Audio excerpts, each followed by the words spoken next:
am an Edgemont resident. I live on Sundale Place, a couple of 100 feet from the infamous hairpin double S curve that I have the privilege of driving up and down and taking my life in my hands from time to time. I appreciate the opportunity to speak here tonight. I was actually in attendance at the last Fire Commission meeting where the topic came up of the sufficiency of the data on which the assumption of 100, I think it was 115 emergency calls was made, and I actually asked the commission, did you actually get an answer to the issues you raised in your February 16th letter? And they said no. And I said, well then, do you know, you raised in your letter to the board that you didn't know the validity of that estimate? You know, so as far as you know, could it be 200? Could it be 300 is the right number to assume for the number of emergency calls? And they said, we don't know. And that is, of course, the agency that has direct responsibility over this important public safety function where my kids and I live. And that's of deep concern to me, personally. I did want to address something, and I do apologize because I know you've heard a lot and you've had a lot of hearings, and so if I'm going over well-traveled ground, I apologize. But if I didn't say it, I'd feel like I didn't do the right thing by my community, so I want to. And the issue I have is that the board, what they're really asking you to do here is not really a variance. It's actually a change in the code. And the board, of course, has no authority to do that. This is not a legislative body. And only the legislature can change the code, and the courts have been very clear on this. Is the Elmo working? I don't know how to adjust this, but is anybody here who can help me? Give it a shot. Is there a Zoom? Ah, here we go. Yeah, cool. The point I want to make here is the court's been very clear that the board, and that's the New York Court of Appeals, the highest court in our state, that the board, being an administrative and not a legislative body, may not review or amend the legislatively enacted rules as to use, or amend the ordinances under the guise of a variance. And the appellate division further said that when the variance violates the general purpose of the ordinance, the Board of Appeals invades the province of the legislative body and the grant is invalid for want of authority. And so let's look at what the ordinance itself says. It says the site must, and I bolded must, be within 200 feet of and have access to a state or county right-of-way. Now, due respect to Mr. Ryan, and of course I would never speak ill of a fellow Irishman, but it doesn't say a major collector road. It says a state or county right-of-way, which Underhill Road, beautiful as it is not. There are exactly two in the Greenville Fire District. There's Central Avenue and there's Ardsley Road. That's it. Those are the two that the statute says the facility must be within 200 feet of. And it must have access to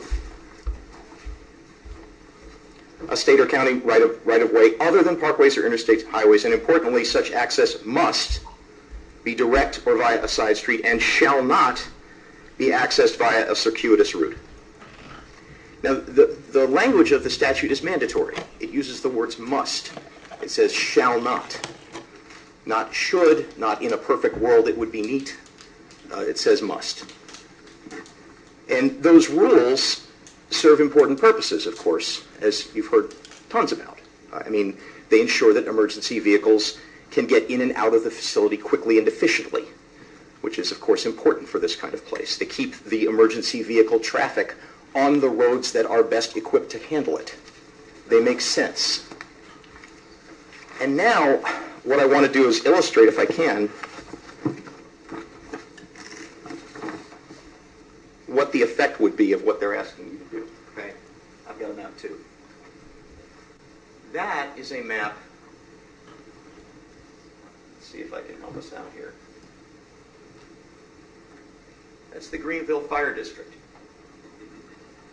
Zooming right in on it. And what I've done is I've highlighted in yellow the two and only two state and county rights of way in the Greenville Fire District, because you can see it pretty much bisects it into quarters. The pink line is Underhill Road. Now, if you looked at it to scale, the yellow area is just about 200 feet. Okay, I'm not a cartographer, okay? I'm just telling you. You can look yourself. Take out a ruler, do it yourself. But that yellow area is about where the statute, what the legislature wrote, That's about where the statute says they're allowed to go. That pink line is Underhill Road. You can see the double hairpin at the end of it. Okay? Now, it's of course 30 times longer than the statutory limit of 200 feet. You cannot get in and out of that site without going up and down that steep double hairpin turn. Nobody could possibly deny that that is a circuitous route. Nobody who speaks our language could deny that that is a circuitous route. And importantly, and the reason I wanted to show you this picture is if you just look at it, the site is as far as it is physically possible to be from a state or county road while remaining in the Greenville Fire District. You could not more perfectly or more completely violate the terms of the statute in my fire district where I live.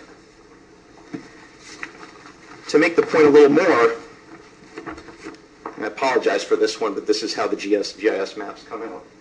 This is the same picture, but with the topographical map. The dark area shows you the elevation. All right? And so if you, oh, thank you. So now if you look at it, what you'll see is that pink line, which you can't see the pink line anymore, of course. It's not just that it's as far as you can possibly be from a state or county road within the Greenville Fire District, but to do it, you got to go over the highest elevation in the entire town. You got to get up it and you got to get down it to get to the state or county road. Now, so in the face of a law, an enacted statute